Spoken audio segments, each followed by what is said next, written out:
more attention today than ever before, which is human rights. And today it is Human Rights Day. Over 70 years ago, which was in 1948, too many of us were not born by then, the United Nations General Assembly adopted the Universal Declaration of Human Rights.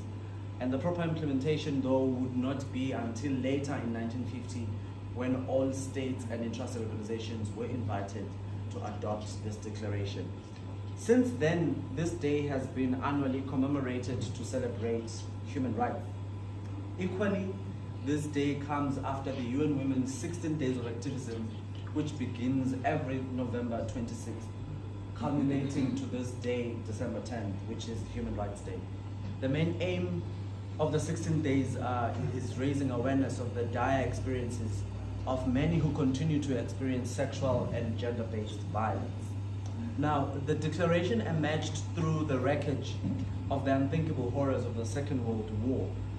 It sought to rekindle human dignity gravely debased in the preceding 10 years. The nations of the world intended it to be the cornerstone of future principles of international law, which would be developed to prevent a recurrence of the terrible events so recently in their minds at the time. Today, we are too aware that these treaties could not prevent and can never prevent the many significant human rights violations that we continue to experience. Nevertheless, international human rights law has provided us with detailed standards against which we can measure our conduct. In recent years, I have found myself speaking before multitudes of people, making a case for the LGBTQ community. The LGBTQ community. It's the alphabet gang, I call it the alphabet gang. Today is no different. As an LGBT rights activist myself, who believes in human rights, I have spoken at length about the need for legal reforms in relation to the treatment of LGBTI identities. However, just as necessary is the reform of our hearts and our minds in Eswatini. The LGBTIQ community are deprived of basic requirements like food, shelter, education, hygiene, and a safe place to grow and create growth opportunities.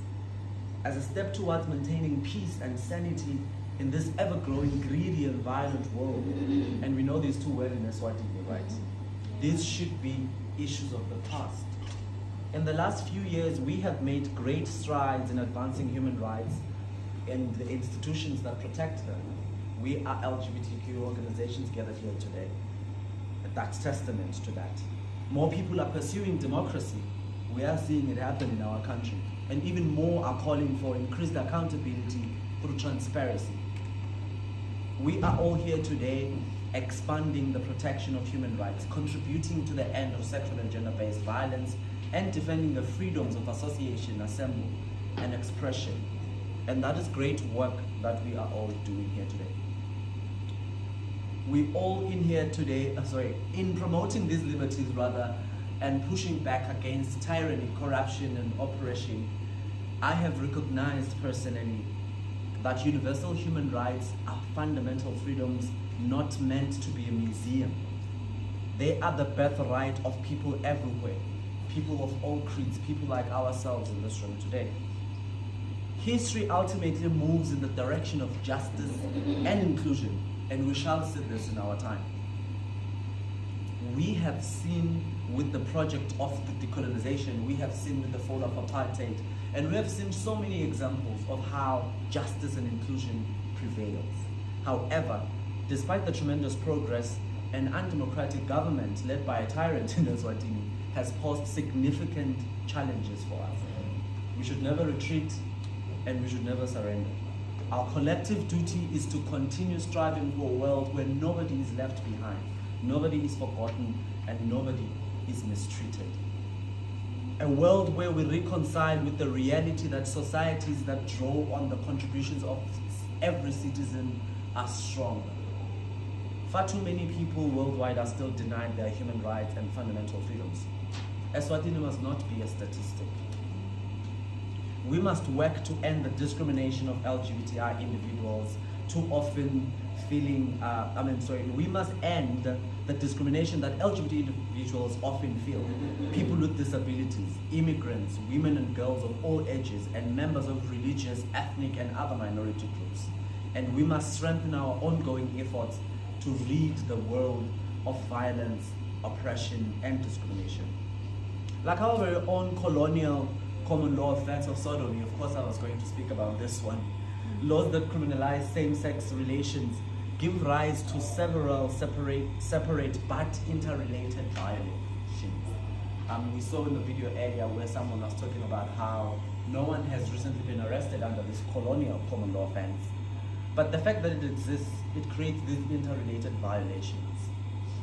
Such laws violate an individual's right to be free from discrimination, which is enshrined in Article 2 of the Universal Declaration of Human Rights and core international human rights treaties, as well as the right to be protected against unreasonable interference with privacy and arbitrary detention, protected, by the way, under Article 12 and Article 9 of the very declaration, and Article 17 and 9 of the International Covenant on Civil and Political Rights. So you get to see how on paper we are protected, how on paper we are not supposed to be discriminated or oppressed, but we continue to see this happen, which is why we are gathered here today to make sure that we are fighting against this. I've repeatedly referred to human rights, a concept not foreign for Eswatini. In fact, on this continent, we pride ourselves on being a people who believe in the value of the human life and interdependence, the spirit of Ubuntu.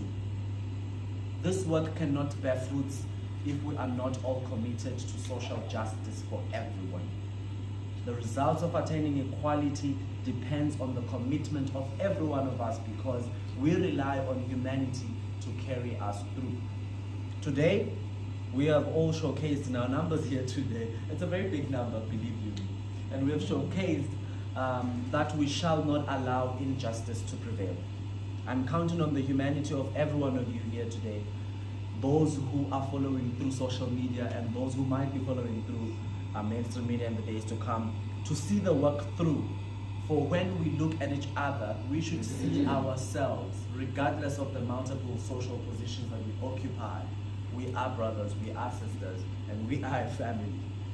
I'm not entertaining that this is an easy job, not for one bit, it's not. On a moment of personal reflection, when I meet with victims and survivors who have suffered the worst kind of human rights abuses, I reach deep inside of me. I reach deep into my own experiences, and I reach deep into the friendships that I have fostered over these years I've been working on human rights. I go deep into the relationships that I have with like-minded individuals like yourselves, like-minded communities, groups, and organizations across the globe. I say with so much joy that we are at a crossroads as a country, politically. We must never forget to mind that those who have previously been disenfranchised must be at the center of the work that we do. And we must ensure that their rights are central. We all know those that have been previously disenfranchised, right? The LGBT community, people with disabilities, women and children. May we have a tremendous Human Rights Day and be filled with the zeal to do better and be better. May we redouble our efforts to make sure that we create a world where we all belong and no one is left behind. Happy Human Rights Day.